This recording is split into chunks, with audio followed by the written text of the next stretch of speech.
காவியம் நாவல் ஸ்டோரியை மிஸ் பண்ணாம பார்க்கிறதுக்கு சேனலை சப்ஸ்கிரைப் பண்ணி பக்கத்துல இருக்க பெல் பட்டனை பிரஸ் பண்ணிக்கோங்க. நரேந்திரன் எரிச்சலுடன், அந்த வீராவை நம்மளால அப்படியே விட முடியாது, அவனுடைய சக்தி வேற அதிகரிச்ச மாதிரி இருக்கு என்றார். அதற்கு கஜேந்திரனோ கிண்டலாக, என்னன்னா நீங்க, நான் அவனை அவ்வளவு சுலபமா விட்டுடுவேன்னு நினைச்சீங்களா? நான் அதுக்கெல்லாம் எப்பவோ ஏற்பாடு பண்ணிட்டேன் என்று சிரித்தார். உடனே நரேந்திரன் ஆர்வத்துடன், நீ என்ன சொல்ற, என்ன ஏற்பாடு என்று கேட்டார். பதிலுக்கு கஜேந்திரன் அகோரன் என்றதுடன் நிறுத்திக் கொள்ள நரேந்திரனின் கண்கள் விரிந்தது. என்ன, அகோரனா? ஆனா அவன் என்று ஏதோ சொல்ல வந்த நரேந்திரன் பின் தன் வார்த்தைகளை நிறுத்திக் கொண்டார். அவர் முகத்தை பார்த்தே மனதில் ஓடுவதை கண்டுகொண்ட கஜேந்திரன் கொடூரமான முகத்துடன், கவலைப்படாதீங்க அண்ணா, முன்ன மாதிரியே இந்த முறையும் யாருக்கும் எதுவும் தெரியாது. அவனுடைய அப்பா மாதிரியே வீரசிம்மனோட பேரும் இந்த உலகத்திலிருந்து மொத்தமா அழிக்கப்படும் என்றார். நரேந்திரன் தலையசைத்தார். ஆனாலும் அவரால் கவலைப்படுவதை தடுக்க முடியவில்லை.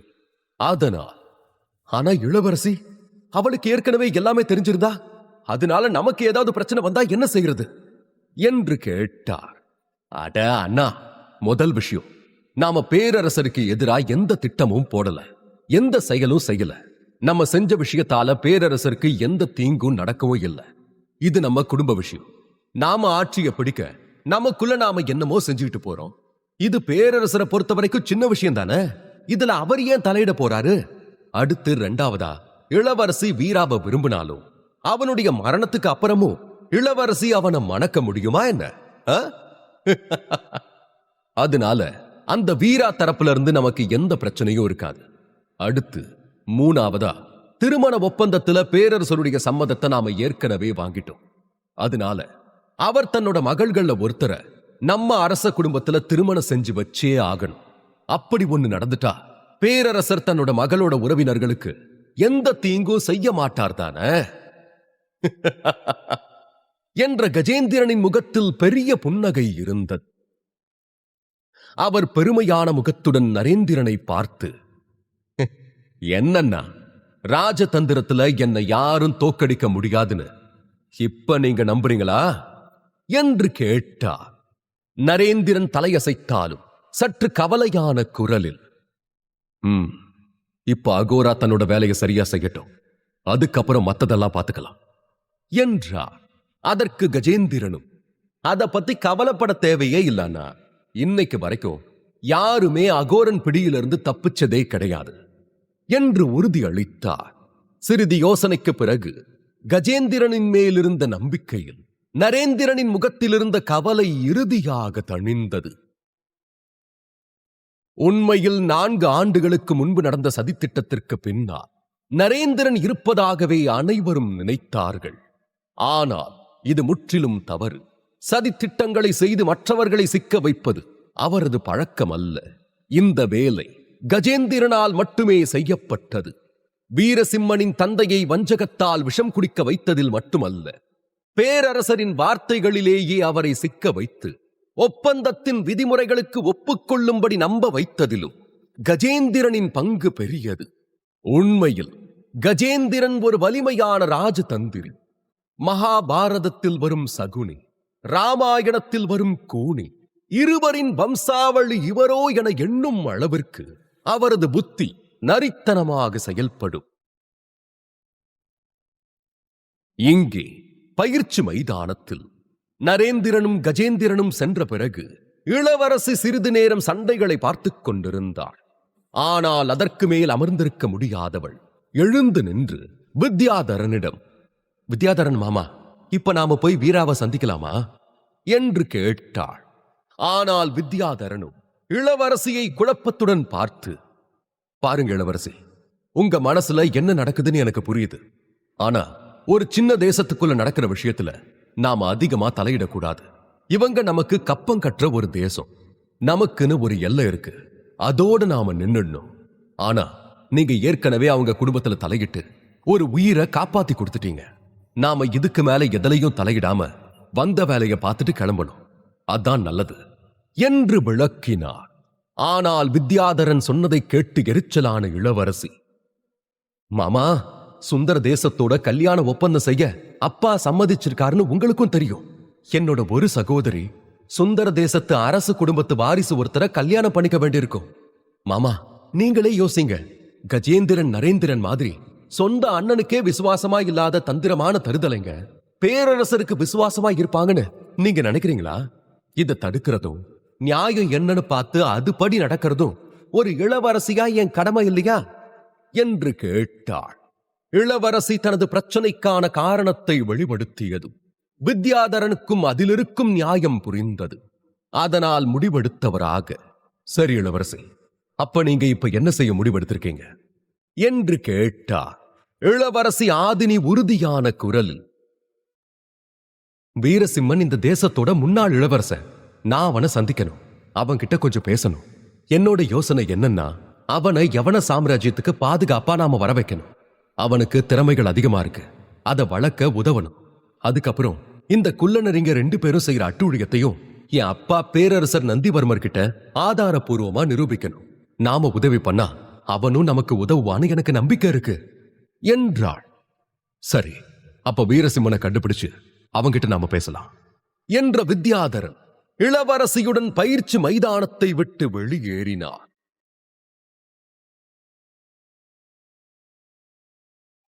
மறுபுறம் சுந்தர தேசத்தின் தெருக்களில் நடந்து கொண்டிருந்த வீரா தன் குழந்தை பருவ நாட்களை நினைத்து பார்த்தான்.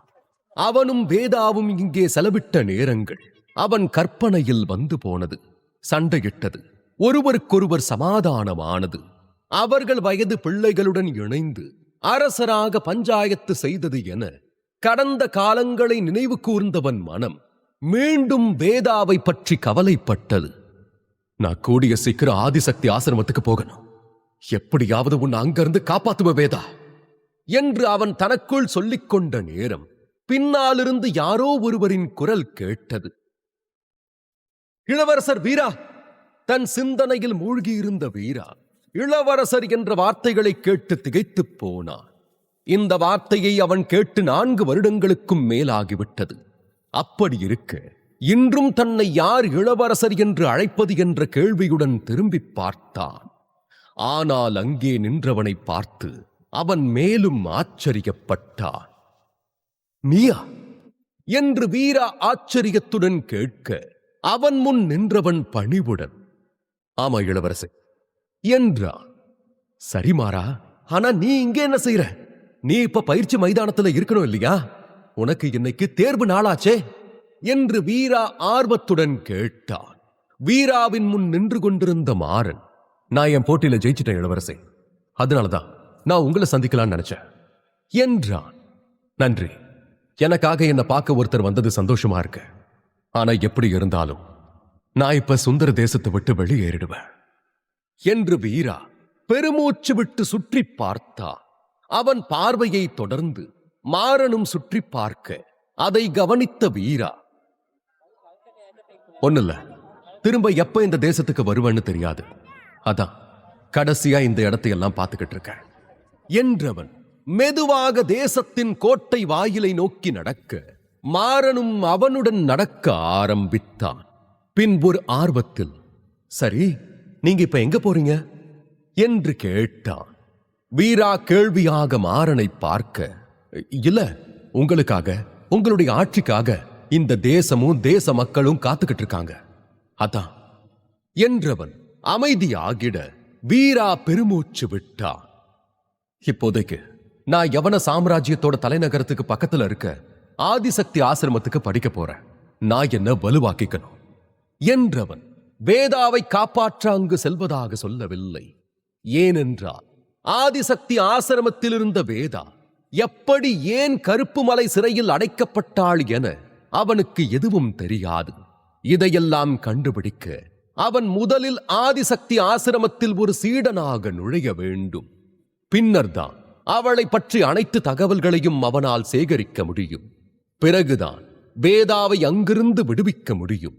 அதுவரை அதை வெளியே சொல்ல விரும்பவில்லை. வீராவின் வார்த்தைகளை கேட்ட மாறன் மிகவும் உற்சாகமடைந்தான். மகிழ்ச்சியுடன், இளவரசி, நானும் ஆதிசக்தி ஆசிரமத்துக்கு ஒரு சீடனாக முயற்சி பண்ணலாமா என்று கேட்டான். மாறனின் வார்த்தைகளை கேட்ட வீரா மெல்லிய புன்னகையுடன், அங்க ஒரு கடினமான தேர்வு வைப்பாங்கன்னு, அதுல தேர்ச்சி பெறவங்க மட்டும்தான் மாணவராய் ஏற்றுக்கொள்ளப்படுவாங்கன்னு கேள்விப்பட்ட மாறா. அதனால இப்ப நான் சேர்ந்துடுவனாங்கிறதே எனக்கு சந்தேகம்தான் என்றான். இதை கேட்ட மாறன் சற்று ஏமாற்றம் அடைந்து, ஓ சரி, அப்ப நான் உங்களை தேசத்தோட கோட்டை வாயில விட்டுட்டு திரும்பி வந்துடுறேன் என்றான். இதற்கு வீரா எதுவும் சொல்லவில்லை. தலையை மட்டும் ஆட்டிவிட்டு முன்னோக்கி நடந்து சென்றார்.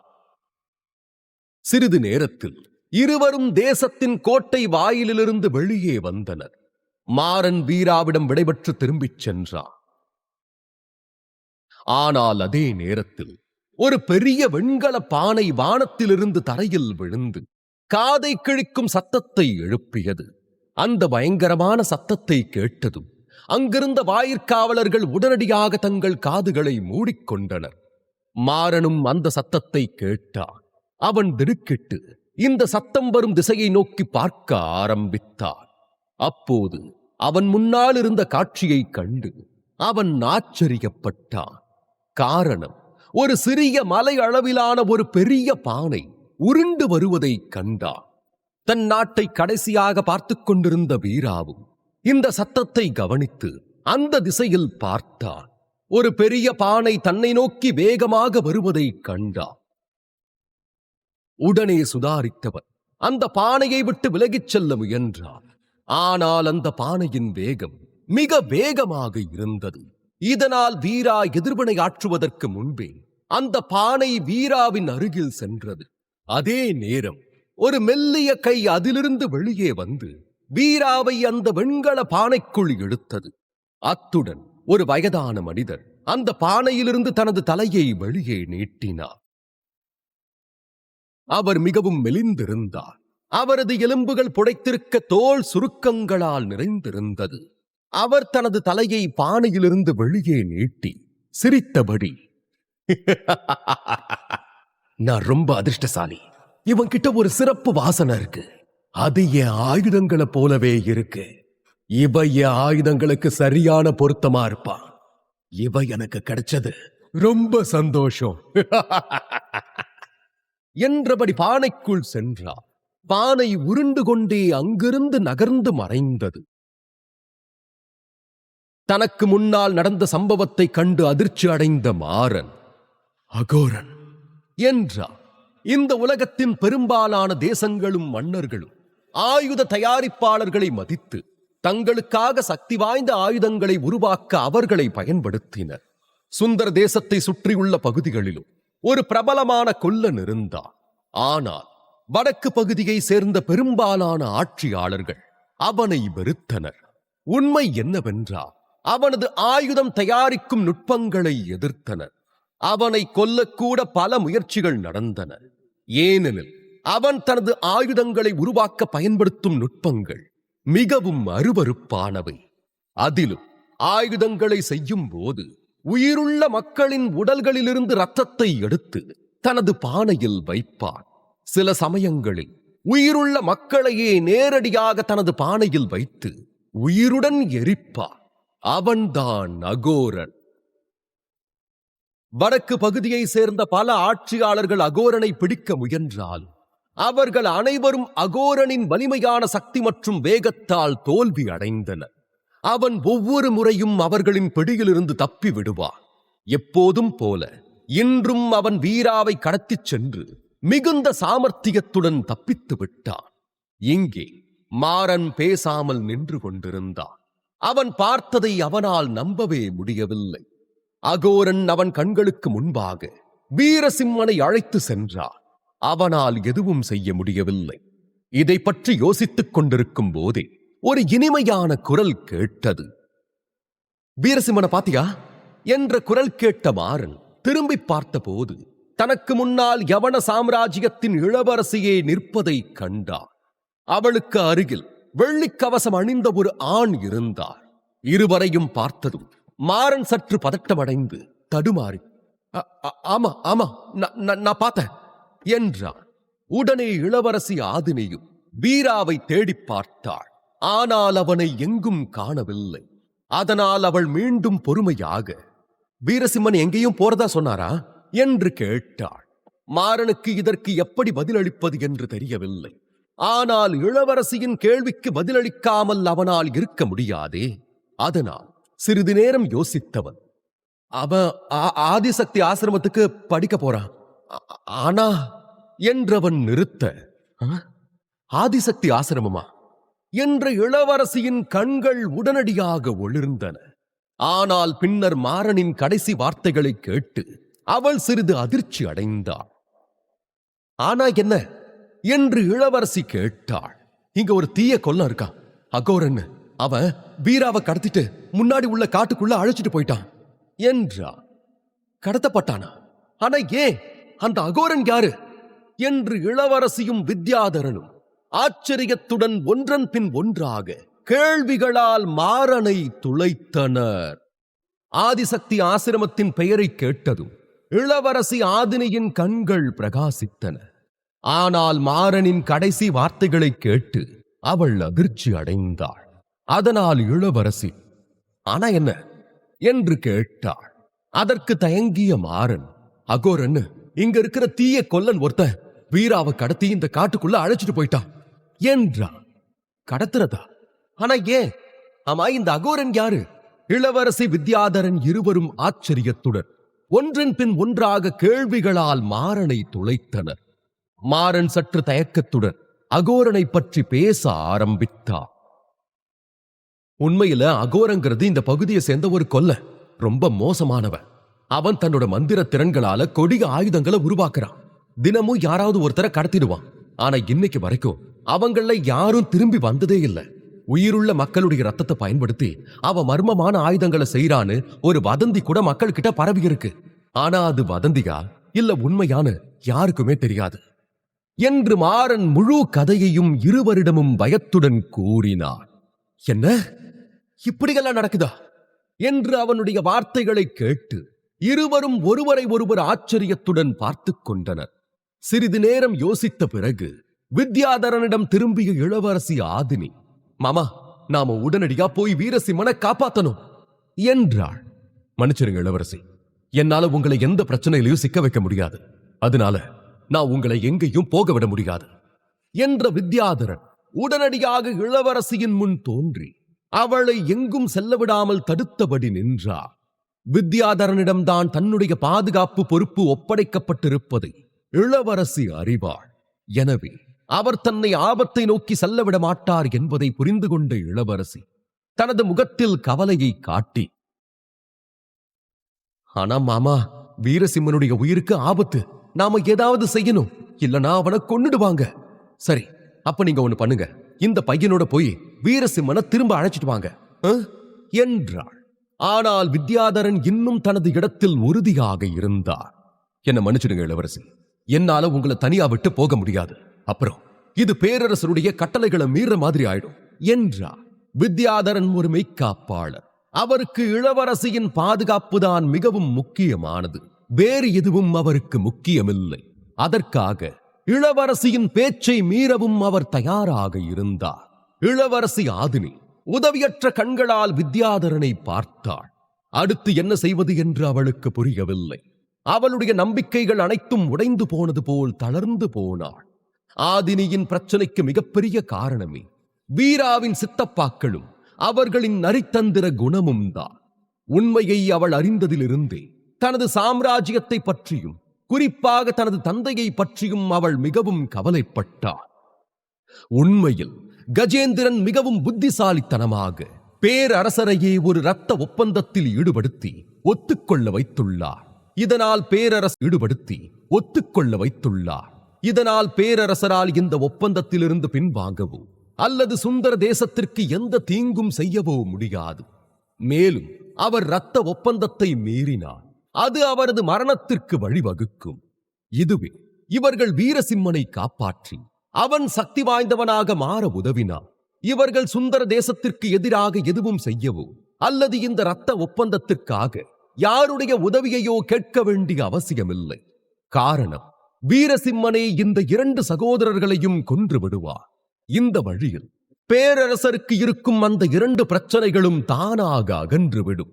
மேலும் ஒப்பந்தத்தினால் அவரது உயிருக்கும் எந்த ஆபத்தும் இருக்காது. ஆனால் இப்போதுள்ள நிலைமையில் இளவரசியின் மொத்த திட்டமும் வீணாகிவிடும் என்பது தெளிவாக காட்டியது.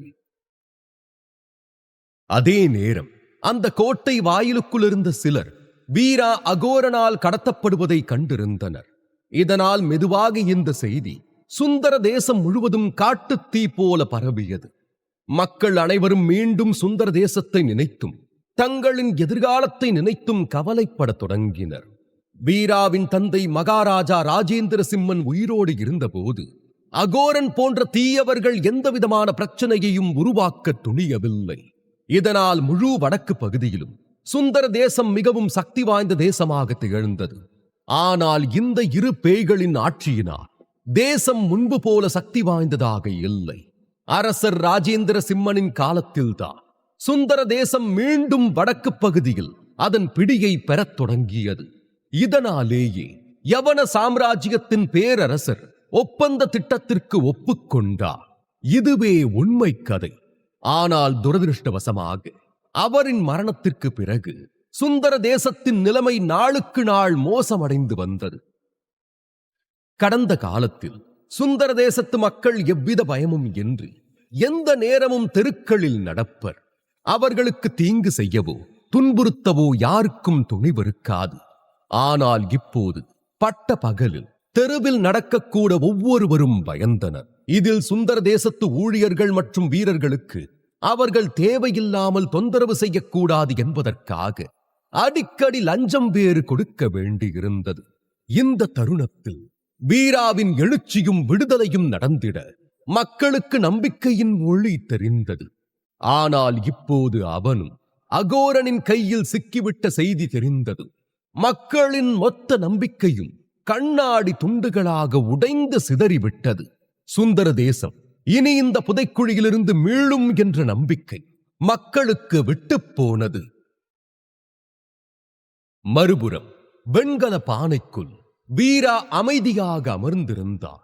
அவனது கைகள் மற்றும் கால்கள் வலுவான சங்கிலிகளால் கட்டப்பட்டிருந்தன. அவன் தனது முழு பலத்தையும் பயன்படுத்தியும் கூட அவனால் அதை உடைக்க முடியவில்லை. இயற்கையாகவே சுந்தர தேசத்தின் முன்னாள் பட்டத்து இளவரசன் என்பதால் வீரா அகோரனை பற்றி அறிந்திருந்தார். அவனது தந்தை அரசர் ராஜேந்திர சிம்மன் அகோரனை பிடித்தார். தனது மாய வாளால் அவனை 2 துண்டுகளாக வெட்டுவேன் என்று பலமுறை வீராவிடம் கூறியுள்ளார். ஆயுதங்களை உருவாக்குவதற்காக மனித பலிகள் உட்பட அகோரன் செய்த பல கொடூரமான அட்டூழியங்களை பற்றியும் வீரா கேள்விப்பட்டிருந்தார். அப்படிப்பட்டவன் தன்னை சிறைபிடித்தது எதற்காக? தனது விதி அவ்வளவுதானா என்ற யோசனையில் மூழ்கி அமைதியாக அமர்ந்து விட்டார். அதே நேரம் நிற்காமல் முன்னோக்கி உருண்டு கொண்டே இருந்த பானை சிறிது நேரத்திற்கு பிறகு திடீரென்று நின்றது. அகோரனின் கண்கள் உற்சாகத்தில் பிரகாசித்தன. அவன் வீராவின் அருகில் சென்று அவனது வாசனையை முகர்ந்து, இவ்வளவு சிறப்பு வாய்ந்த உடல் கொண்ட ஒருத்தரை நான் இதுவரைக்கும் சந்திச்சதே இல்லை. இவனுடைய வாசனை என்னுடைய மரண ஆயுதம் போலவே இருக்கு என்று தனக்குள் முணுமுணுத்துக் கொண்டார். இதை கேட்ட வீராவும் அகோரனிடம், மரண ஆயுதமா? நீங்க என்ன விளையாடுறீங்களா? என்ன பாருங்க, நானும் உங்களை போலவே சதை எலும்புகளால ஆனவன்தான். சராசரி மனுஷன், ஆயுதம் இல்ல.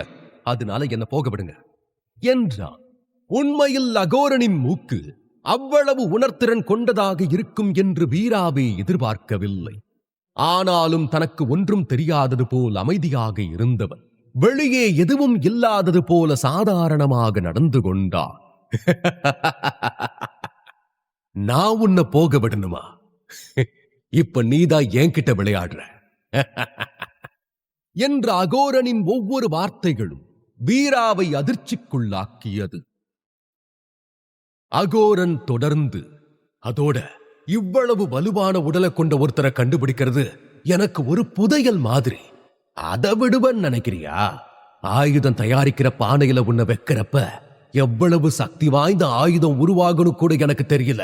அதை தெரிஞ்சுக்க நான் ரொம்பவே உற்சாகமா இருக்கேன்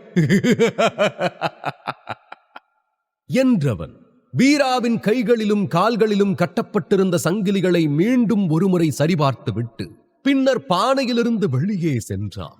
வெண்கல பானைக்குள் வீரா ஒரு பக்கத்தில் சோகமாக அமர்ந்தான். பானை மேல் நோக்கி எழுவதை உணர்ந்தவன் ஆச்சரியப்பட்டான்.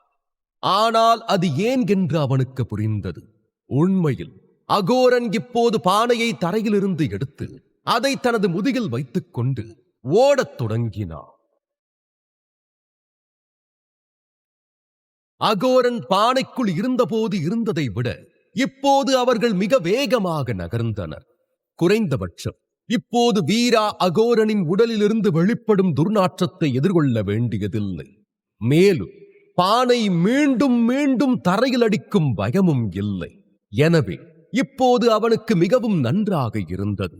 பின் அவன் மெல்ல எழுந்து வெண்கல பானையிலிருந்து தனது தலையை மட்டும் நீட்டி சுற்றியுள்ள காட்சிகளை பார்த்தான். பின் தனது கைகளிலும் கால்களிலும் உள்ள சங்கிலிகளை பார்த்தான். அவை இரும்பினால் அல்ல, ஆனால் ஏதோ ஒரு மர்மமான உலோகத்தால் செய்யப்பட்டிருந்தது. வீரா அவற்றை உடைக்க முயன்றான்.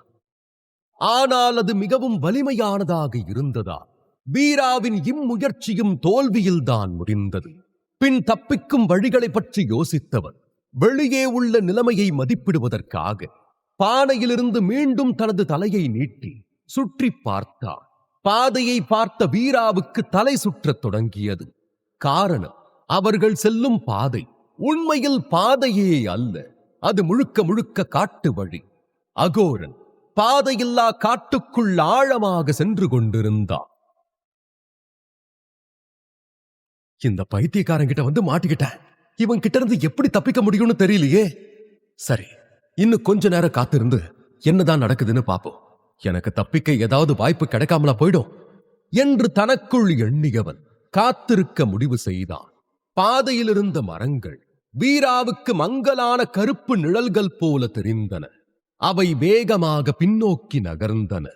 வெறுங்காலுடன் இருந்தாலும் அகோரன் மிக வேகமாக ஓடிக்கொண்டிருந்தான். காடு மேலும் அடர்த்தி ஆகியது.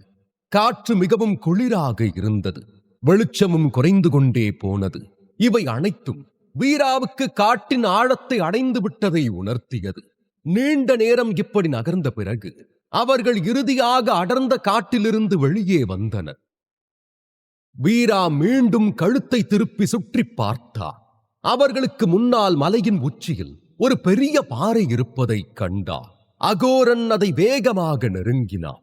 அவன் நிற்கவோ அல்லது வேகத்தை குறைக்கவோ இல்லை. மாறாக பாறையின் உச்சியை அடைந்ததும் அவன் வெண்கல பானையை இறுக்கமாக பிடித்துக் கொண்டு பாறையின் உச்சியிலிருந்து கீழே குதித்தான். ஐயோ போச்சு, இந்த பாறையிலிருந்து விழுந்தானாக செத்துருவோமே. இதுக்கா அந்த பாவிங்க கிட்ட இருந்து தப்பிச்சு வந்த என்று வீரா தனக்கு முன்னால் தெரிந்த மரணத்தை கண்டு கத்தினான். பயத்தில் வெண்கல பானைக்குள் அமர்ந்தபடி தன் கைகளில் கட்டப்பட்டிருந்த சங்கிலிகளை இறுக்கமாக பற்றிக் கொண்டார். ஆனால் சில நொடி கடந்தும் தான் தரையில் விழவில்லை என்பதை உணர்ந்து எழுந்து பார்த்தான். மலையின் மறுபுறத்தில் பானையை முதுகில் கட்டியிருந்த அகோரன் சட்டென திரும்பி உச்சியிலிருந்த பாறையிலிருந்து வெளியே வந்திருந்த ஒரு பெரிய கல்லை பிடித்தான். பின்னர் அவன் அப்படியே பாறையின் சரிவில் இறங்கத் தொடங்கினான். ஒன்றன் பின் ஒன்றாக 2 கைகளாலும் அங்கிருந்த கல்லை பிடித்தபடி சரசரவன கீழே இறங்கினார்.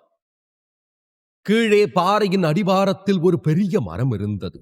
அகோரன் மரத்தின் வலுவான முறுக்கப்பட்ட கிளையில் காலடி வைத்து ஒரு பெரிய குகையின் முன் குதித்தான். குகையின் நுழைவு வாயிலை மூடியிருந்த தடிமனான கிளைகளை அகற்றி விரைவாக உள்ளே சென்றான். குகையின் நுழைவாயில் மிகவும் சிறியதாக இருந்ததா வெண்கல பானை அதில் நுழைய சற்று கஷ்டப்பட்டது. ஆனாலும் அதை குகைக்குள் அகோரன் இழுத்துக் கொண்டார். குகைக்குள் ஆழமாக செல்ல செல்ல உள்ளே இருந்த இடம் மேலும் விரிவடையத் தொடங்கியது. சுமார் 10 அரசர்கள் இவனை கொல்லணும்னு கங்கணம் கட்டி தேடியும் இவன் எப்படி தப்பிச்சான்னு இப்பதான் எனக்கு புரியுது. காட்டுல இப்படி ஒரு இடத்துல இப்படி ஒரு ரகசிய குகை ஒளிஞ்சிக்க நல்ல இடம்தான் என்று வீரா தனக்குள் நினைத்துக் கொண்டார். குகையின் ஆழத்திலிருந்து கூரை பல அடி உயரத்தில் இருந்தது. சுவர்கள் அடர் சிவப்பு விளக்கால் மின்னிக் கொண்டிருந்தன. அவர்களுக்கு முன்னால் இருந்த உலையிலிருந்து மெல்லிய தீப்பிழம்புகள் வெளியே வந்தன. ஆயுதங்களை தயாரிப்பதற்கு ஏற்ற இடமாகவே அது இருந்தது. குகையின் நடுவில் 4 கால்கள் கொண்ட ஒரு கருப்பு பானை இருந்தது. அத்துடன் குகையின் கூரையிலிருந்து 8 கூர்முனைகள் வெளியே நீட்டிக் கொண்டிருந்தன. அதிலிருந்து வெளியே வந்த ஒவ்வொரு சங்கிலியிலும் ஒருவர் கட்டப்பட்டிருந்தார். அந்த மக்களின் உடல்களில் பல காயங்கள் இருந்தன. அதிலிருந்து ரத்தம் மெதுவாக வழிந்தது. கீழே வைக்கப்பட்டிருந்த பானையில் சொட்டு சொட்டாக சொட்டிக் கொண்டிருந்தது. அந்த மக்களின் வெள்ளை எலும்புக்கூடு போன்ற உடல்களை பார்த்தது வீராவின் ஆன்மாவே நடுங்கியது. அவர்கள் பார்க்க சடலமாக தெரிந்தாலும் அவர்களின் ஆன்மா இன்னும் உடலுடன் இணைந்திருந்தது. இதை காட்டுவது போல் லேசாக மூச்சு கசிந்து கொண்டிருந்தது. அந்த மக்கள் இன்னும் உயிருடன் தான் இருக்கிறார்கள் என்பதற்கு அது ஒன்றே சான்று. அந்த உலைக்கலனுக்கு வெகு தொலைவில் சுமார் 3 அடி அகலமுள்ள 12 பெரிய இரும்பு கூண்டுகள் இருந்தன. ஒவ்வொன்றிலும் ஒரு நபர் இருந்தார். அவர்களில் பெரும்பாலானோர் கண்களில் மந்தமான வெளிப்பாடுகள் இருந்தன. அவர்களின் உடல்கள் வலியால் நடுங்கிக் கொண்டிருந்தன. மக்கள் சொன்னதை விட அகோரன் எவ்வளவு இழிவானவனாக உள்ளான் என்பதை கண்கூடாக கண்டு வீரா திகைத்துப் போனான். அப்போது வெண்கல பானை தரையில் மோதியது. பானை தரையில் வைக்கப்பட்டவுடன் அகோரன் அதன் மீது ஏறி ஒரு மிருகத்தைப் போல வீராவை முகர்ந்து பார்த்தார். பின்னர் புன்னகைத்து,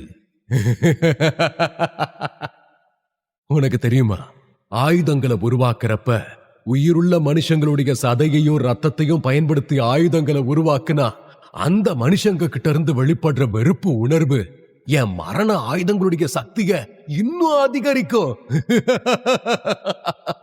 ஏ தம்பி, இன்னொரு விஷயம் சொல்லவா? உன்னோட சதையும் ரத்தமும் ஒரு மரண ஆயுதம் போல வாசனை வீசுது. அதனால நான் என்னோட நரக வாழ உன்னோட உடல்ல இருக்கிற பானையில போட்டு அத உன்னோட ரத்தத்தாலேயே சுத்திகரிக்க போறேன். அப்புறம் என் மரண வாழ் ஒரு ஆன்மீக ஆயுதமா கூட மாற வாய்ப்பு இருக்கு.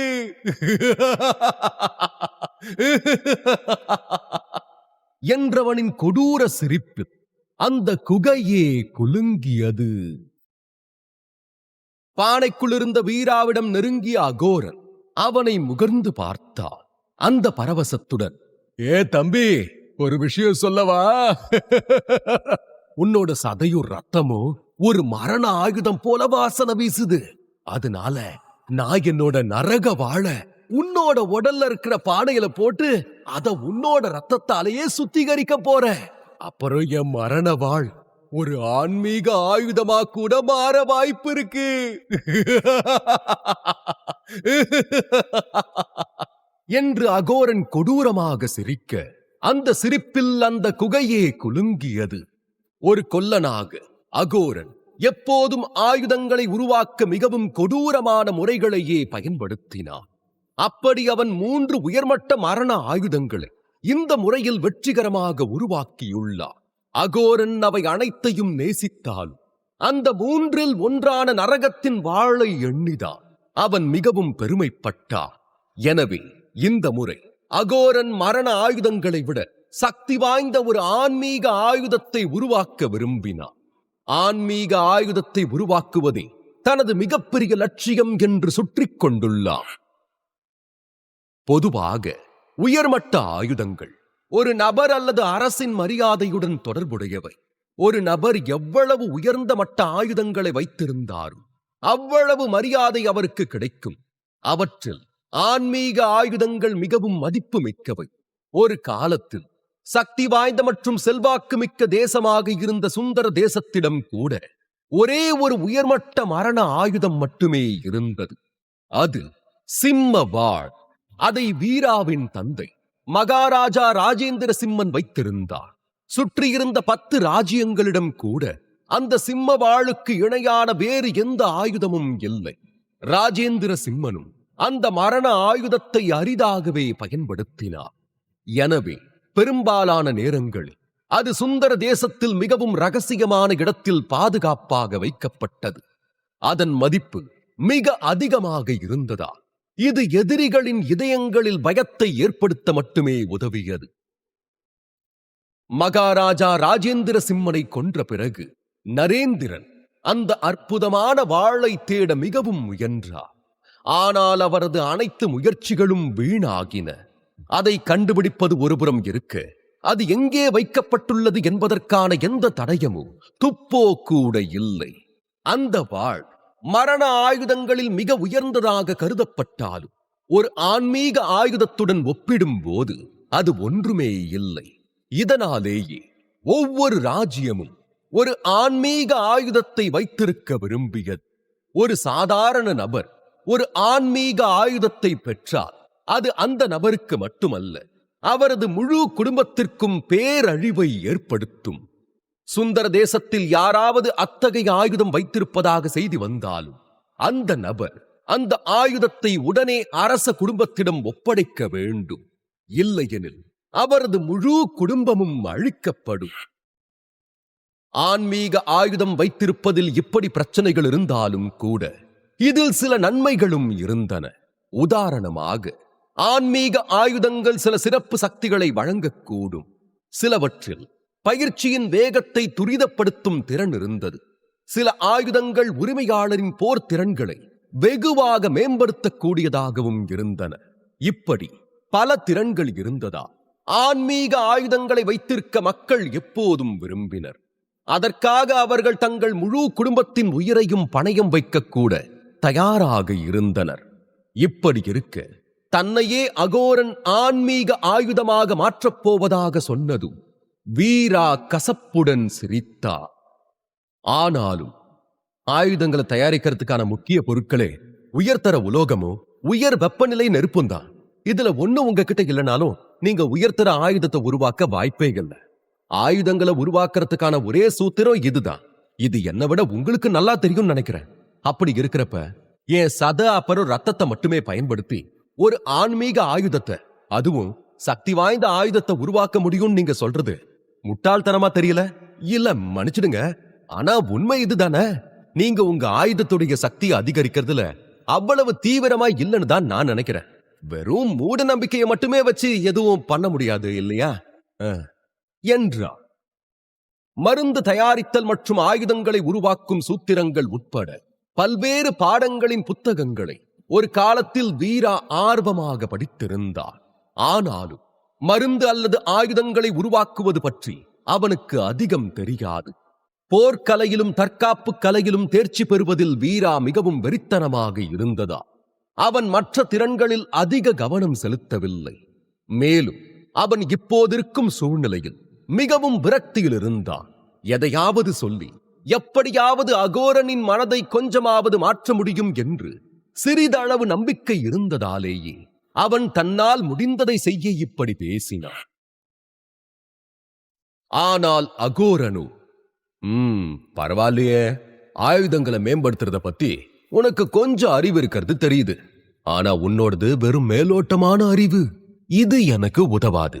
உண்மையில இந்த ஆயுத உருவாக்கம், சுத்திகரிப்பு இதெல்லாம் பத்தின விஷயம் கடல் போல இருக்கு. ஆனா உனக்கு அதுல தெரிஞ்சது ஒரு கோப்ப அளவுதான். ஒரு கோப்ப அளவுதான். அதை வச்சு பெருசா பேசி ஒன்னும் பிரயோஜனம் இல்ல என்று வீராவை மட்டம் தட்டி பதில் தந்த அகோரன் பானைக்குள் இருந்த சங்கிலிகளை அவிழ்ப்பதில் மும்முரமானார். வீராவை சங்கிலிகளிலிருந்து விடுவித்தவர் வீராவை நக்கலாக பார்த்தபடி அவனை கடுமையாக உதைத்து தள்ளினார். அவன் தள்ளிய வேகத்தில் வீரா பானைக்குள் மறுபுறம் சுருண்டு விழுந்தார். பின் அகோரன் வெண்கல பானையிலிருந்து வீராவை வெளியே இழுத்து அருகிலிருந்த கூண்டில் வீசினார். வீரா கூண்டிலிருந்து வெளியேற முயல மீண்டும் அவனை உதைத்து தள்ளிய அகோரன் அந்த சிறிய கூண்டிலேயே அவனை அடைத்து வைத்தான். வீரா பல்லை கடித்தபடி அகோரனை பார்த்தான். அகோரன் முகத்தில் ஒரு கொடூர புன்னகை இருந்தது. வீரா தன்னை பார்த்து முறைப்பதைக் கண்ட அகோரன் சிரித்தபடி, ஆன்மீக ஆயுதம் தயாரிக்க எனக்கு தேவையான அரிய விலை மதிப்பற்ற பொருட்களை வாங்க என்கிட்ட போதுமான பணம் இல்ல. தம்பி, நான் பயன்படுத்துற நெருப்பும் சாதாரணமானதுதான். அதனால ஒரு ஆன்மீக ஆயுதத்தை உருவாக்க நான் சூனியத்தை பயன்படுத்த வேண்டியிருக்கும். அப்பதான் நான் என் இலக்க அடைய முடியும் என்றவன் வீரா இருந்த கூண்டை நெருங்கி வந்து, ஒரு மனித உடல் மூலமா ஆயுதத்தை செம்மைப்படுத்துறதும் ஒரு ஆன்மீக ஆயுதத்தை உருவாக்குறதுக்கான ஒரு வழிமுறை தான். அதனால ஏதாவது நல்லது நடக்கும்னு நம்புவோமே. எல்லாத்துக்கும் மேல உன்னோட சதையும் ரத்தமும் ரொம்பவே சிறப்பு வாய்ந்தது. யாருக்கு தெரியும், ஒருவேளை இந்த முறையும் வழக்கம் போல நான் அதிர்ஷ்டசாலியா இருப்பேனோ என்னவோ. முயற்சி பண்ணா வெற்றி நிச்சயமா. முயற்சி பண்றதுல தப்பில்லையே என்று அகோரன் வில்லத்தனமாக சிரிக்க அவனின் கண்களில் அதீத நம்பிக்கை தெரிந்தது. வீரசிம்மன் சாதாரண மனிதர்களிடமிருந்து வேறுபட்டவன் என்பதை அகோரன் நன்றாகவே புரிந்து கொண்டான். எனவேதான் வீராவின் சதையையும் இரத்தத்தையும் பயன்படுத்தி உருவாக்கப்பட்ட ஆயுதம் இயல்பிலிருந்து வேறுபட்டதாக இருக்கும் என்று அவன் நம்பினான். பின் அவன் மீண்டும் ஒரு தந்திரமான புன்னகையுடன்,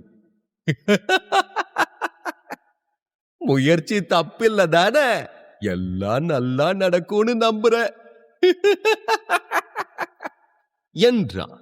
உண்மையை சொல்லப் போனார், இது ஒவ்வொரு கொல்லனும் நம்பும் ஒரு உணர்வு. ஒருவர் எவ்வளவு நிபுணராக இருந்தாலும் எந்த வேலையையும் தொடங்கும் போது அதன் முடிவு எப்படி வரும் என்று 100% முழு நம்பிக்கையுடன் சொல்வது கடினம். எனவே ஒருவர் வேலையை நம்பிக்கையுடன் மட்டுமே தொடங்க வேண்டும். பொதுவாகவே ஆயுதம் தயாரிப்பது 90% திறமை மற்றும் 10% அதிர்ஷ்டத்தை சார்ந்தது. இதை யாரும் மறுக்க மாட்டார்கள். பெரும்பாலான மக்களுக்கு இந்த 10% அதிர்ஷ்டம் செயல்பாட்டில் பெரிய பங்கை வகிக்காது என்று தெரியும்.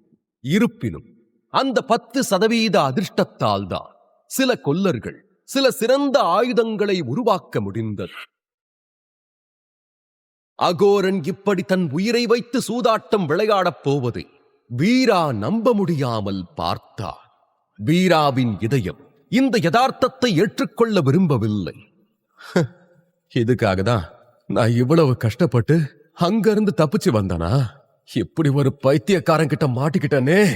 யாராவது வந்து காப்பாத்துவாங்கன்னு கூட என்னால காத்திருக்க முடியாது. உண்மைய சொல்ல போனா என்னை காப்பாத்தக்கூடிய யாரும் இப்ப வெளியே இல்ல. வேதாவும் கருப்பு மலை சிறையில இருக்கா. ஒருவேளை என் விதி இதுதான்னா இத மாத்த என்னால எதுவும் செய்ய முடியாது என்று நினைத்தவன் கசப்புடன் சிரித்து அப்படியே அமர்ந்து விட்டான். இப்போது அவன் செய்யக்கூடியது ஒன்று உள்ளது என்றால் அது அமைதியாக உட்கார்ந்து தன்னைத்தானே பலவீனமாக இருப்பதற்கு குற்றம் சாட்டிக் கொள்வதுதான்.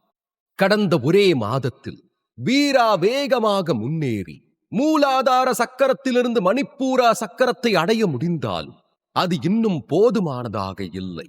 நாம் எவ்வளவு வலிமையாக இருந்தாலும் வாழ்க்கையின் சவால்கள் எப்போதும் நமது வலிமையை விட ஒரு நிலை மேலேதான் இருக்கும். அந்த சவால் நமது வாழ்வை உயர்த்துவதும் வீழ்த்துவதும் அதிர்ஷ்டத்தின் கையில்தான். சில நேரங்களில் மனித விதி மிகவும் கொடூரமாக இருக்கலாம். அப்படி ஒருவருக்கு நடப்பது விதியின் விளையாட்டா அல்லது அவரது துரதிர்ஷ்டமா என்பதை ஒருபோதும் புரிந்து கொள்ள முடியாது. வீரா தனது கடந்த கால வாழ்க்கையை நினைத்து பார்த்தான். பட்டத்து இளவரசனா பிறந்த, சொந்தங்களோட துரோகத்தால சொந்த நாட்டிலேயே அடிமையான, ஏதோ திடீர்னு வாழ்க்கையில வெளிச்சம் வந்துச்சு. அது மூலமா என் திறமைகளும் மேம்பட்டுச்சு. பயிற்சி செஞ்சு வலுப்படுறதுக்கான வாய்ப்பும் கிடைச்சது. இனி சக்தி வாய்ந்தவனா மாறிடுவன் நம்பின. அடிமை வாழ்க்கை இதோட முடிஞ்சதுன்னு கொஞ்சம் சந்தோஷப்பட்டேன். அது பொறுக்கல இந்த விதிக்கு. திரும்ப என்னை இப்படி ஒரு கூண்டுல இந்த அகோரன் கிட்ட மாட்டி விட்டுடுச்சு. இப்ப எப்ப கொல்ல போறானோன்னு பயந்துகிட்டு இருக்க.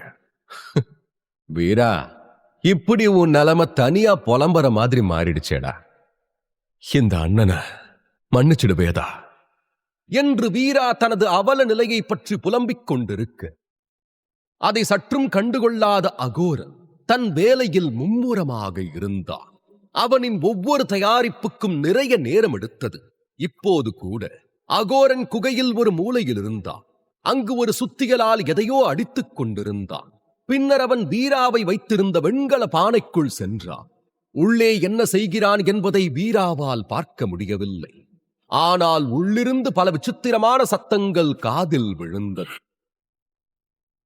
சிறிது நேரத்திற்கு பிறகு அதிலிருந்து வெளியே வந்த அகோரன் உலைக்கு முன்னால் ஒரு விசித்திரமான தோரணையில் அமர்ந்து கைகளை தட்டத் தொடங்கினான்.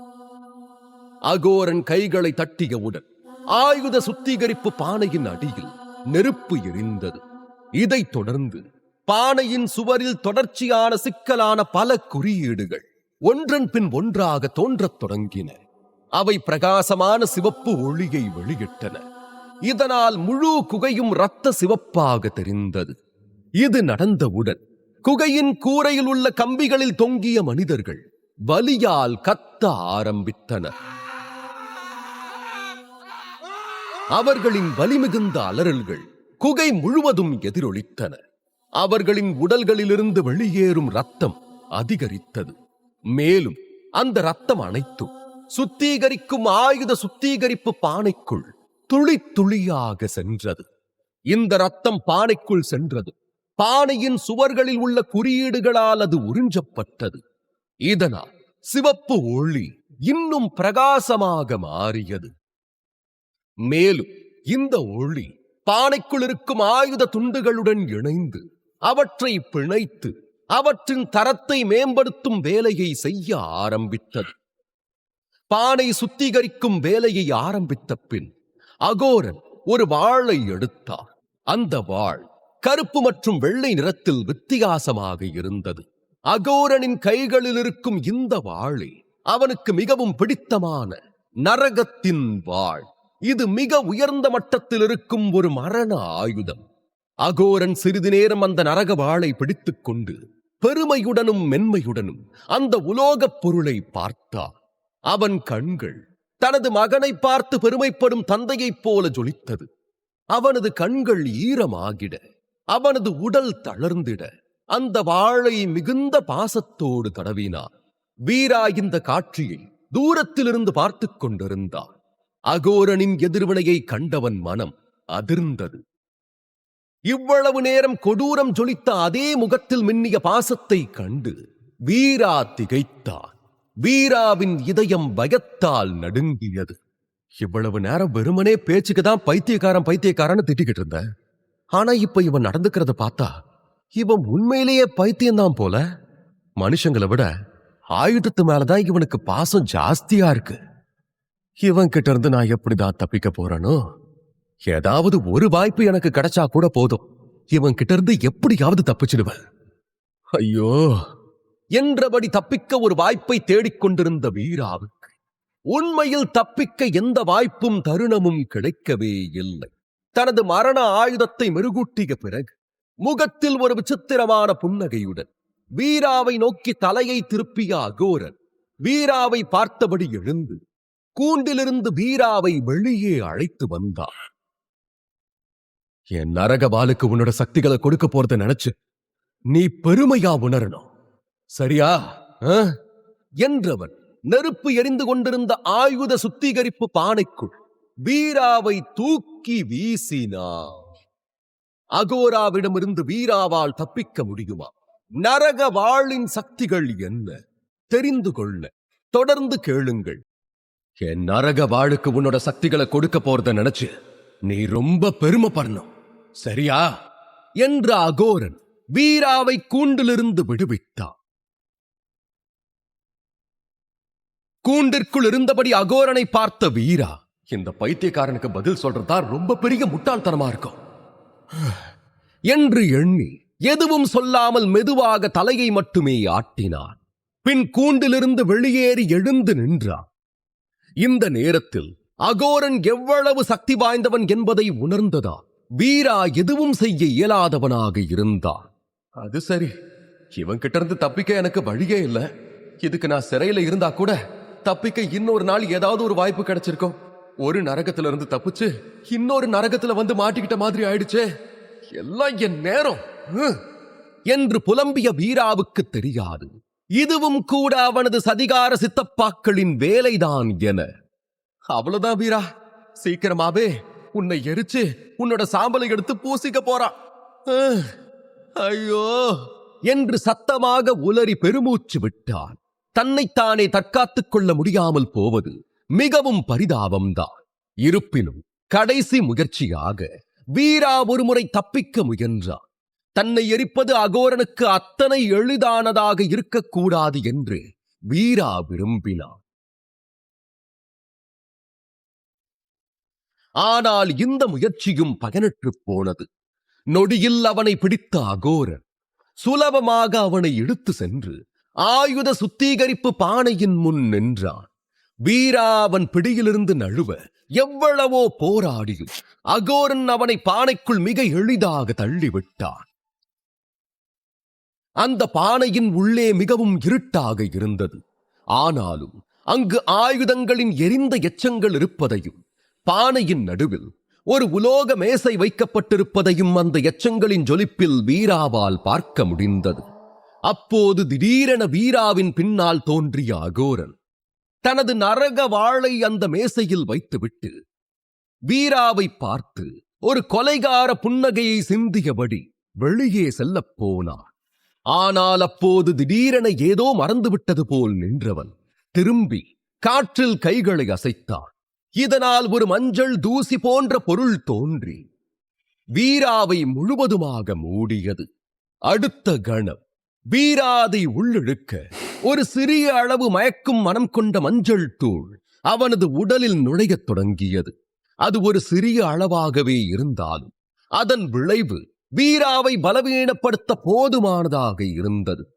அவன் விரைவிலேயே அதன் வாசனையை அடையாளம் கண்டுகொண்டான். அது எலும்பை கரைக்கும் தூள்.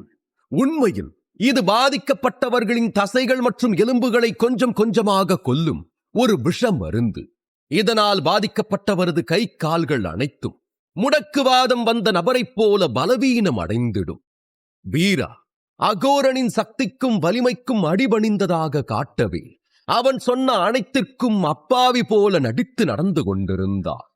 ஏதோ ஒரு வாய்ப்பு கிடைத்து தப்பித்து விடலாம், அல்லது அமைதியாக இருந்துவிட்டு சரியான நேரத்தில் நரக வாளை திருடி அந்த ஆயுதத்தை உடைத்திடலாம் என்று ஏதேதோ முடிவு செய்திருந்தான். சொல்லப்போனால் அகோரனை தோற்கடிக்க தன்னால் முடிந்த அனைத்தையும் செய்ய தயாராக இருந்தான். ஆனால் இப்போது அகோரனின் மந்திரத் துகளால் அனைத்தும் தலைகீழானது. போச்சு, நான் போட்ட திட்டம் முழுசும் தோல்வி அடைஞ்சது. ஆரம்பிக்கிறதுக்கு முன்னாடியே எல்லாம் முடிஞ்சது. ஐயோ என்று தனக்குள் புலம்ப ஆரம்பித்தார். அனைத்திற்கும் காரணம் அகோரனின் எலும்பை கரைக்கும் பொடிதான். வீரா தன் உடல் பலவீனமாகவும் மென்மையாகவும் உதவியற்றதாகவும் மாறி வருவதை உணர்ந்தார். அந்த பொடி அவனது உயிர் சக்தியையும் பாதித்தது. அவனால் ஒரு விரலை கூட உயர்த்த முடியவில்லை. இதுதான் எனக்கு முடிவா? என் வாழ்க்கை இங்கேயே முடிய போகுதா? இல்ல இல்ல, நான் இவ்வளவு பலவீனமா மாறிக்கிட்டு இருக்க நான் தான் காரணம். கடைசி நிமிஷம் வரைக்கும் நான் காத்திருந்திருக்கவே கூடாது என்று எண்ணிய வீரா கோபத்தில் பற்களை கடித்தார். அவன் முகத்தில் ஒரு விரக்தி உணர்வு தெரிந்தது. அவன் இப்படி எண்ணிக்கொண்டிருக்கும் போது ஆயுத சுத்திகரிப்பு பானைக்குள் ஒரு நெருப்பு சுடர் வெடித்தது. பிரகாசமான மஞ்சள் தீப்பிழம்புகள் பானைக்குள் சுற்றி பரவ அதைக் கண்ட வீராவுக்கு நெருப்பை உமிழும் மஞ்சள் தாமரை நினைவு வந்தது. மேலும் அந்த நெருப்பை உணர்ந்த வீரா இது அகோரனின் ஆன்மீக நெருப்பாக இருக்க வேண்டும் என்பதை புரிந்து கொண்டார். நெருப்பு உடனடியாக பரவியது. ஆயுத சுத்திகரிப்பு பானை முழுவதுமாக தீப்பிழம்புகளில் மூழ்கியது. வீரா தனது முகத்தில் வெப்பத்தை உணர்ந்தார். விரைவில் அந்த தீப்பிழம்புகளில் அவன் முழுமையாக மூழ்கினான். அவனது ஆடைகள் தீப்பிடித்து சிறிது நேரத்தில் எரிந்து சாம்பலாகின. ஆன்மீக நெருப்பு அவன் உடலை சூழ்ந்த போது அவன் மிகவும் சூடாக உணர்ந்தான். உடல் முழுக்க வியர்க்க வலியை தாங்க தயாராகி வீரா கண்களை மூடிக்கொண்டான். ஆனால் நீண்ட நேரம் காத்திருந்த பிறகும் அவனுக்கு எந்த வலியும் இல்லை. இதில் திகைப்படைந்தவன் தன்னை குனிந்து பார்த்தான். அவன் உடலெங்கும் நெருப்பு கொழுந்துவிட்டு எரிந்து கொண்டிருந்தது. ஆனால் அதன் ஒரு பகுதி கூட அவன் உடலை எரிக்கவில்லை. இதை ஆச்சரியமாக பார்த்தவன், என்ன நடக்குதுங்க? இந்த நெருப்பு ஏன் என்ன எரிக்கல என்றான். இந்த நெருப்பு எரிக்கவில்லை என்றாலும் அவன் கொஞ்சம் சூடாக உணர்ந்தான். ஆனால் அதுவும் கூட அவனுக்கு சங்கடத்தை ஏற்படுத்தும் அளவுக்கு இல்லை. அவன் உடலில் நெருப்பு தற்போது ஏற்படுத்தும் விளைவைக் கண்ட வீரா முற்றிலும் குழப்பமடைந்தான். நிலைமையை புரிந்து கொள்ள நன்றாக கண்களை திறந்து அவன் தன்னை பார்க்க அவன் முற்றிலும் நிர்வாணமாக இருந்தான். அவனுடைய உடைகள் அனைத்தும் எரிந்து விட்டன. ஆனால் அவனுடைய உடல் மட்டும் முற்றிலும் பாதுகாப்பாக இருந்தது. உண்மையில் அவனுடைய தலைமுடி கூட எரியவில்லை. இதை பார்த்து திகைப்பில் இருந்த வீராவுக்கு திடீரென அவன் மனதில் ஒரு எண்ணம் தோன்றியது. ஒருவேளை அதனாலதான் இந்த நெருப்பு என்ன தொந்தரவு செய்யலையா என்று தனக்குள் கிசுகிசுத்தான். உண்மையில் தான் இறக்கப் போகிறோம், தன் கதை இன்றே முடியப் போகிறது என்று நினைத்து அதிகப்படியான விரக்தியில் இருந்தான் வீரா. ஆனால் தற்போதைய சூழ்நிலை அவன் இதயத்தை மகிழ்ச்சியால் நிரப்பியது. நடக்கும் விஷயம் உறுதியாக தெரியவில்லை என்றாலும் இப்போது அவன் பார்ப்பது அன்று சிறையில் புத்தகம் எரிந்தபோது நடந்த நம்ப முடியாத காட்சியுடன் தொடர்புடையது என்பது இப்போது இவனுக்கு புரிந்து போனது. ஏனெனில் அன்று முதல்தான் நடக்கவே வாய்ப்பில்லாத பல விஷயங்கள் தனக்கு நடக்க தொடங்கியிருந்ததை வீரா உணர்ந்தார். இது அற்புதமா இருக்கே. அப்ப என் உடல் ஒரு மரண ஆயுதத்தை போல வலிமையானதா இருக்கிறதுனால நெருப்பால கூட என்னை எரிக்க முடியலையா? ஆஹா ஏ என்று குதூகலித்தார். தங்க சுடர்கள் காற்றில் வேகமாக பரவிக்கொண்டிருந்தன. கண்ணுக்கு தெரியாத கைகளைப் போல அவை வீராவை சூழ்ந்து கொள்ள முயன்றன. பல தீப்பிழம்புகள் மேஜையில் கிடந்த நரக வாளையும் எரிக்க முயற்சி செய்து கொண்டிருந்தன. நெருப்பு எவ்வளவு அதிகமாகிறதோ அவ்வளவு வெப்பமாக வீராவின் உடல் மாறியது. ஆனாலும் இன்னும் அவன் எந்த தீவிரமான எரிதலையும் உணரவில்லை. ஆனால் அதே நேரம் வீராவைப் போல் அல்லாமல் நரகவாள் நெருப்பால் பெரிதும் பாதிக்கப்பட்டது.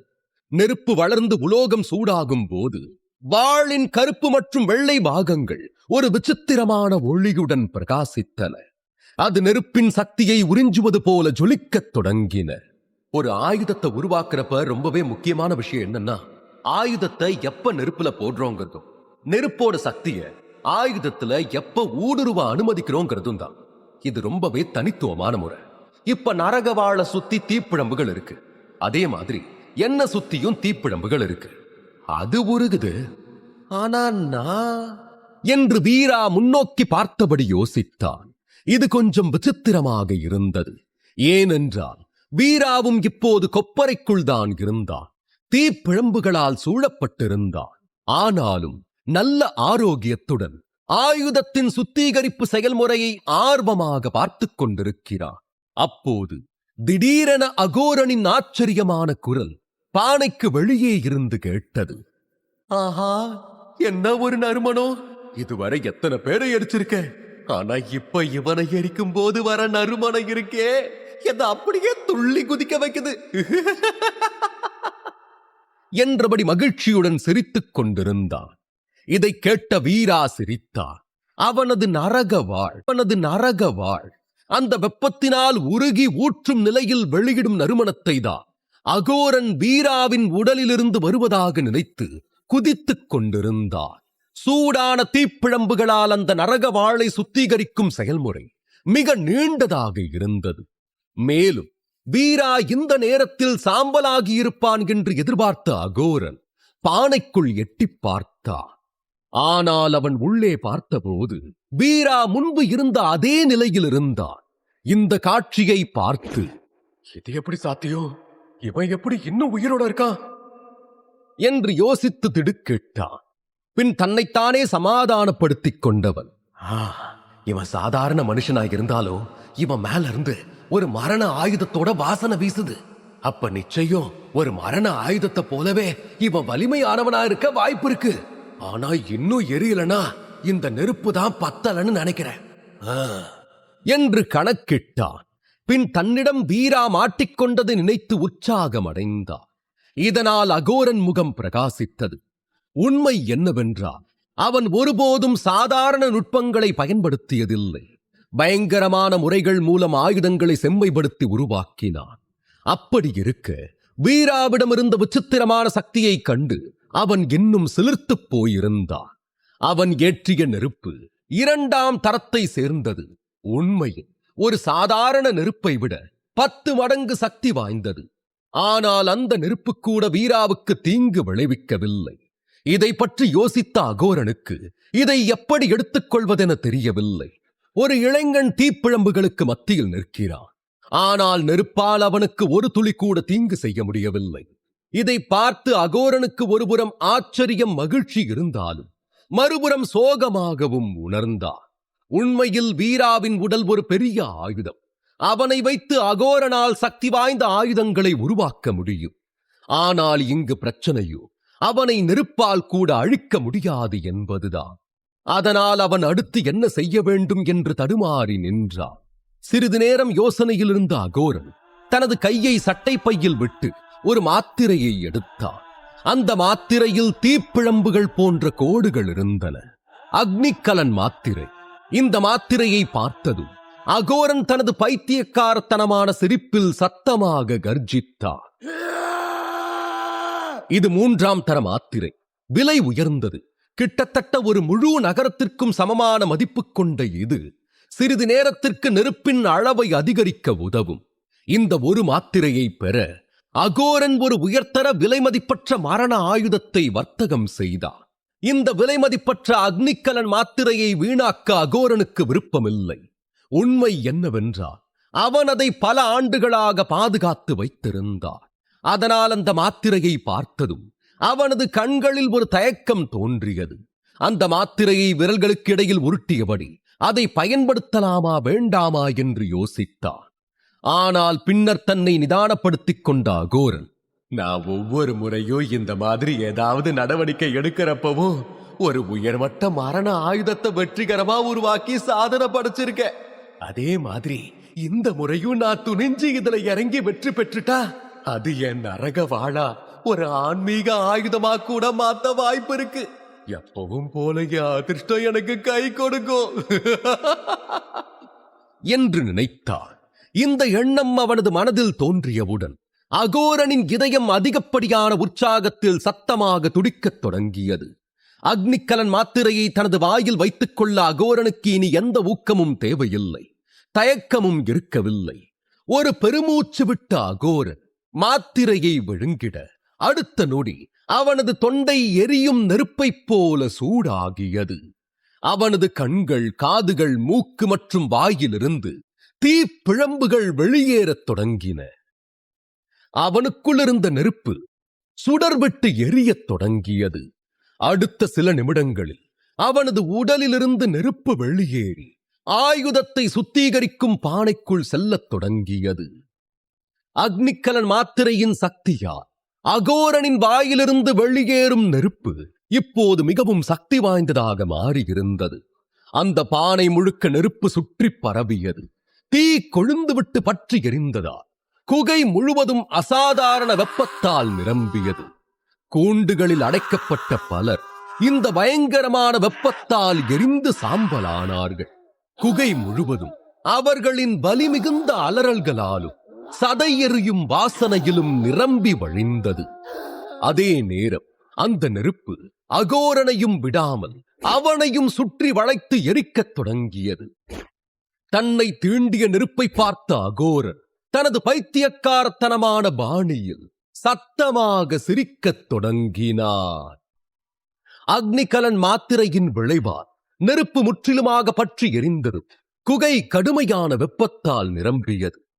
இதனால் குகையில் கூண்டுகளில் அடைக்கப்பட்ட பலர் எரிந்து சாம்பலானார்கள். முழு குகையும் அவர்கள் அனைவரின் வேதனையான அலறல்களால் நிரம்பியது. மேலும் சதை எரியும் கருகிய வாசனை எங்கும் பரவியது. அகோரன் உமிழ்ந்த நெருப்பு அவனையும் சுற்றி வளைத்து எரிக்கத் தொடங்கியது. தன்னை தீண்டிய நெருப்பை பார்த்த அகோரன் தனது பைத்தியக்காரத்தனமான பாணியில் சத்தமாக சிரிக்கத் தொடங்கினார். என்னையே எரிக்க முடியும் நினைக்கிறியா?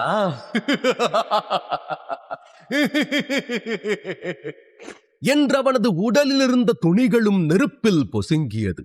ஆனால் அவன் உடலுக்கு எந்த பாதிப்பும் ஏற்படவில்லை. அவன் உண்ட அக்னிக்கலன் மாத்திரை ஒரு கவசம் போல அவன் உடலை பாதுகாத்தது. அதே நேரம் சுற்றியிருந்த ஆழமான மஞ்சள் தீப்பிழம்புகள் திடீரென தங்க சிவப்பு நிறமாக மாறின. அதன் ஒவ்வொரு சுடரும் கடுமையான வெப்பத்தை வெளியிட்டன. இப்ப நெருப்போட வலிமை ரொம்பவே அதிகரிச்சிருக்கு. இனி அவனால இதை எதிர்கொள்ளவே முடியாது. நான் நினைச்சது நடக்க போகுது என்று அகோரன் மீண்டும் சத்தமாக சிரித்தான்.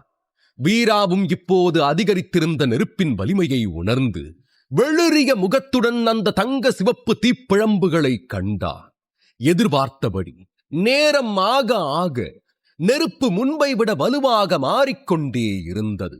அத்துடன் தங்க சிவப்பு தீப்பிழம்புகள் வீராவை சூழ்ந்தன. இதனால் கடுமையான வலி வீராவின் உடல் முழுக்க பரவியது. சிறிது நேரத்திலேயே அன்று சிறையில் நடந்ததைப் போலவே தீப்பிழம்புகளினால் வீராவின் உடல் முழுக்க சிவந்தது. பொதுவாக ஒரு வலிமையான அர்த்த மகாவீரர் உடல் கூட இவ்வளவு அதிக வெப்பநிலை கொண்ட நெருப்புடன் தொடர்பு கொள்ளும் போது சாம்பலாகிவிடும். இருப்பினும் வீராவின் உடல் எல்லா வகையிலும் அசாதாரணமாக மாறியிருந்தது. இதனால் தீப்பிழம்புகளால் அழிக்கப்படுவதற்கு பதிலாக அவனது உடல் மெல்ல சிவப்பு நிறமாக மாறி ஒரு சிறந்த மரண ஆயுதம் போல ஒளிர்ந்தது. அத்துடன் வீராவின் தோலில் ஆழமாக பதிந்திருந்த பண்டைய குறியீடுகளை தாங்கிய சிறிய தங்க இலைத்துண்டுகள் திடீரென்று மேலெழுந்து அவனது தோலின் மேல் வட்டமிட்டன. இந்த மின்னும் தங்க இலை துண்டுகளால் மூடப்பட்ட வீராவின் முழு உடலும் பளபளவென ஜொலித்தது. ஒருபுறம் அவனுடைய உடல் ஒரு பிரகாசமான சிவப்பு ஒளியை வெளிப்படுத்திட, மறுபுறம் தங்கத் துண்டுகள் அவன் உடலில் ஒரு உருவத்தை உருவாக்கத் தொடங்கின. மேலும் சில பண்டைய குறியீடுகள் இணைந்து இறுதியாக அவை ஒரு வாக்கியத்தை உருவாக்கின. எல்லையற்ற ஆன்ம சக்தி அக்னி தொடுகையில் விழித்தெழும். இந்த வார்த்தைகள் வீராவின் தோலின் மேல் வேகமாக நகர ஆரம்பித்தன. மேலும் அவற்றின் நகரும் வேகம் நேரம் கூட கூட அதிகரித்துக் கொண்டே இருந்தது. இந்த வேகத்தால் வீராவின் தோலில் பல சிறிய சுழல்கள் உருவாகியது. பொதுவாக ஒரு நீர் சுழி தண்ணீரின் மேற்பரப்பில் உள்ள அனைத்து பொருளையும் தனக்குள்ளேயே இழுத்துக் கொள்ளும். அதே போல வீராவின் உடலை சுற்றி உருவான சிறிய சுழல்கள் அனைத்தும் பானையிலிருந்த தீப்பிழம்புகளை வீராவின் உடலை நோக்கி இழுத்தது. மெல்ல பல சுழல்கள் இணைந்து பெரியதாகி சுற்றியிருந்த நெருப்பை வேகமாக உள்ளிழுத்தது. அதைத் தொடர்ந்து அந்த நெருப்பு அவனது உடலை சுத்திகரித்து அவனது ஆன்மாவை இன்னும் சக்தி வாய்ந்ததாக மாற்றியது. ஆச்சரியப்படும் விதமாக அவனது உடல் அங்கிருந்த அனைத்து நெருப்பையும் உறிஞ்சியது. ஒவ்வொரு சுடரும் வீராவின் கைகள், கால்கள், கழுத்து உட்பட அவனது உடலின் ஒவ்வொரு துளை வழியாகவும் உறிஞ்சப்பட்டன. ஆனால் இந்த நேரத்தில் வீரா அனுபவித்த வலி இதற்கு முன் அவன் பட்ட எந்த வலியையும் விட அதிக வேதனை தருவதாக இருந்தது. தீப்பிழம்புகள் அவனது தோல் வழியாக அவனது உடலில் நுழைந்ததால் அவனது உடலின் ஒவ்வொரு பகுதியும் உள்ளே வெளியே என அனைத்தும் வெப்பத்தால் எரிந்து வெந்து போனது. அந்த வேதனையால் வலியை தாங்க முடியாமல் வீரா தனது பல்லை கடித்துக் கொண்டு அந்த வலியை பொறுத்துக் கொண்டான். சிறையில் இருந்தபோது புனித வெள்ளை நெருப்பினால் அவனது ஆன்மா அனுபவித்த வலியை விட இந்த முறை அவன் அனுபவிக்கும் வலி அதிகமாக இருந்தது. இதற்கிடையில் எரியும் நெருப்பின் காரணமாக எலும்புகளை கரைக்கும் பொடியின் விளைவு மெதுவாக குறையத் தொடங்கியது. அதே நேரம் வீராவின் உடல் தீப்பிழம்புகளுக்கு வினைபுரிய தொடங்கியதும் அவனது மனதில் நவநாக சக்தி பீடம் மீண்டும் தோன்றியது. இதை உணர்ந்த வீரா அதன் மேல் தன் கவனத்தை திருப்பினார்.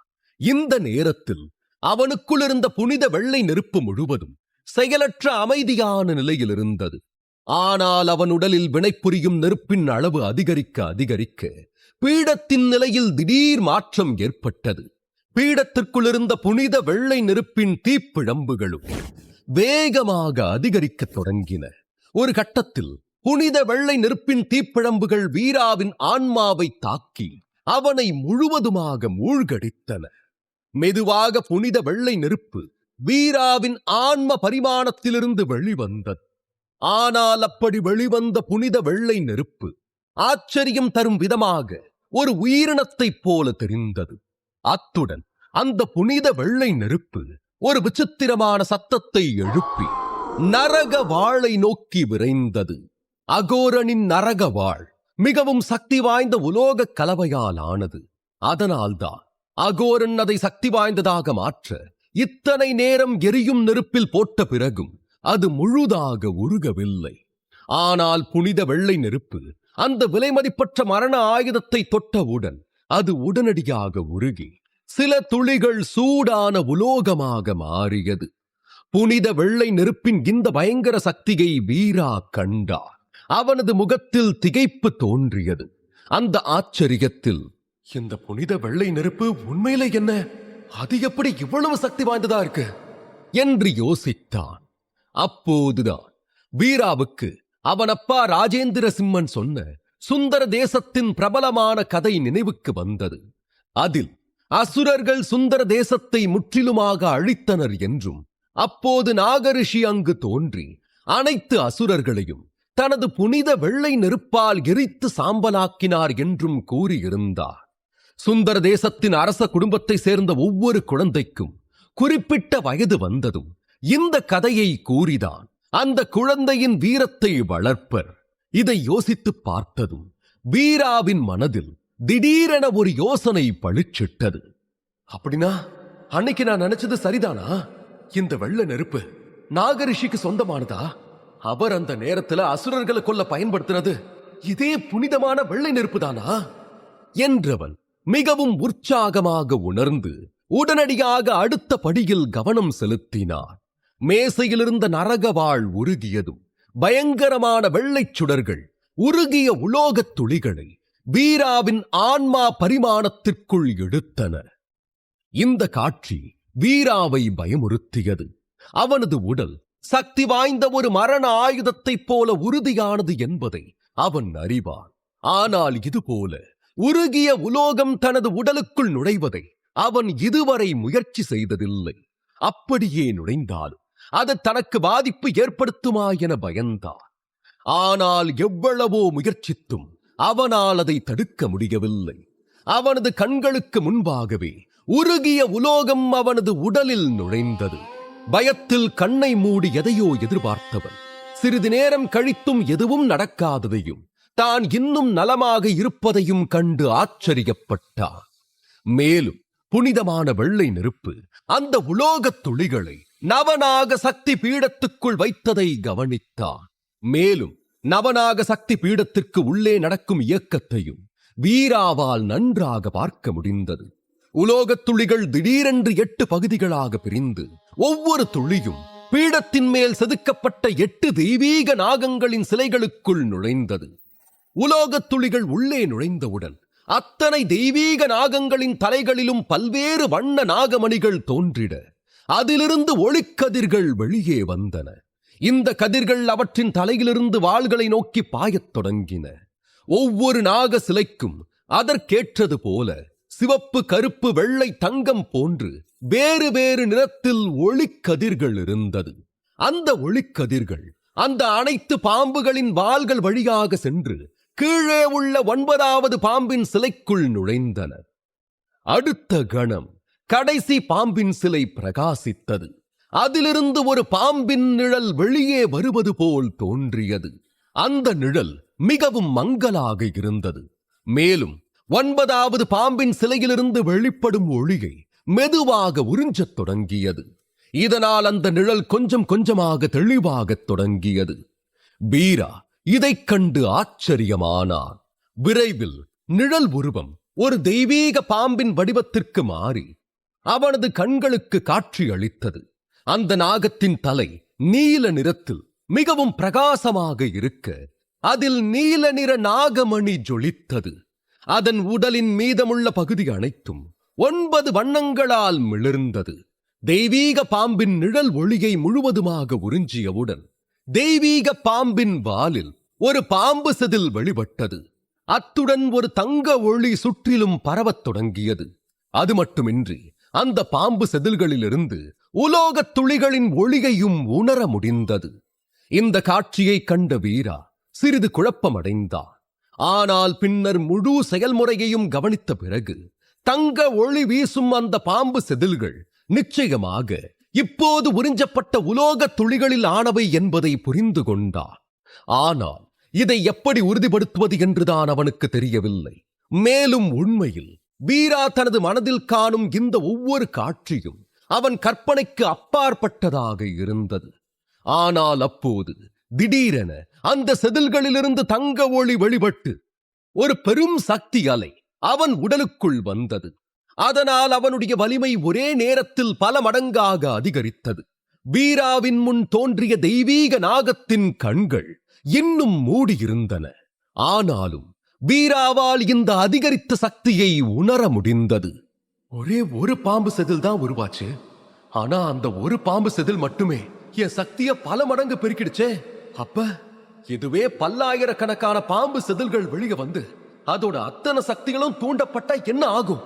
அத்தனை பாம்பு செதில்களுடைய சக்திகளையும் என்னால எழுப்ப முடிஞ்சா என்னோட சக்தி யாராலையும் நம்ப முடியாத ஒரு பெரிய அதிசயமா இருக்கும் என்று மெல்ல முணுமுணுத்த வீரா பதட்டத்துடன் உதடுகளை நனைத்து தலையை ஆட்டினான்.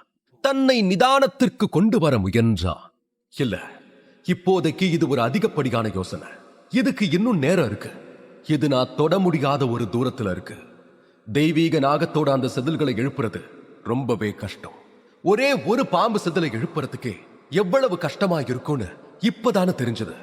அந்த அகோரன் சொன்னபடி பார்த்தா அந்த நரகத்துடைய வாழ் ஒரு உயர்மட்ட மரண ஆயுதம், ரொம்பவே மதிப்புமிக்க ஒரு புதையல். அப்படி இருந்தப்பவும் அதால ஒரே ஒரு பாம்பு செதில்களுடைய சக்தியை மட்டும்தான் எழுப்ப முடிஞ்சது. இதுல ஆயிரக்கணக்கான செதில்களை எழுப்பணும்னா எத்தனை ஆயிரக்கணக்கான ஆயுதங்கள் தேவைப்படும், எவ்வளவு நேரம் தேவைப்படும்னு யாருக்கு தெரியும்? முழு வடக்கு பகுதியில் இருக்கிற அத்தனை பொக்கிஷங்களையும் உருவாக்குனாலும் எல்லா பாம்பு செதில்களுடைய சக்தியையும் எழுப்புறது இன்னும் ரொம்பவே கடினமா இருக்கும். அதனால எந்த அவசர முடிவையும் எடுக்காம முதல்ல எல்லாத்தையும் முழுசா ஆராய்ஞ்சிட்டு அதுக்கப்புறம் என்ன செய்யலாம்னு யோசிக்கலாம். அது வரைக்கும் இந்த மாதிரி எந்த யோசனையையும் யோசிக்காம அமைதியா இருக்கணும் என்று முடிவு செய்த வீரா சுற்றி இன்னும் தகதகவென எரிந்து கொண்டிருந்த நெருப்பை பார்த்தான். பின் அந்த எரியும் நெருப்பில் தியான நிலையில் அமர்ந்தான். அவனது தோளிலிருந்த தங்க சுழல் இன்னும் தீப்பிழம்புகளை ஈர்த்துக் கொண்டிருந்ததா. அவனது ஆன்மா மிகவும் வலிமையானதாக மாறியது. அதனால் நெருப்பு இப்போது அவனது உடலை பலப்படுத்த தொடங்கியது. அதே நேரம் பானைக்கு வெளியே அகோரன் சந்தேக கண்களால் பானையின் உள்ளே பார்க்க முயன்றான். அவன் ஏதோ விசித்திரமாக உணர்ந்தான். அவனது நரகவாள் உள்ளே இருப்பதை அவனால் இனி உணர முடியவில்லை. அவன் இதற்கு முன்பு ஒருபோதும் ஆன்மீக ஆயுதத்தை உருவாக்கியதில்லை. இந்த செயல்முறையும் அவனுக்கு புதியது. அவனுக்கு எந்த அனுபவமும் இல்லாததால் உள்ளே நடந்ததை புரிந்து கொள்ள தெரியாமல், ஒருவேளை என் நரகவாள் இப்போ ஒரு ஆன்மீக ஆயுதமா மாறி இருக்குமோ என்று நினைத்தான். ஆனால் அதே நேரத்தில் பானையில் அவன் ஏற்றிய நெருப்பு இப்போது குறைந்து வருவதையும் அவன் உணர்ந்தான். இது அகோரனின் ஆர்வத்தை கொஞ்சம் தூண்டியது.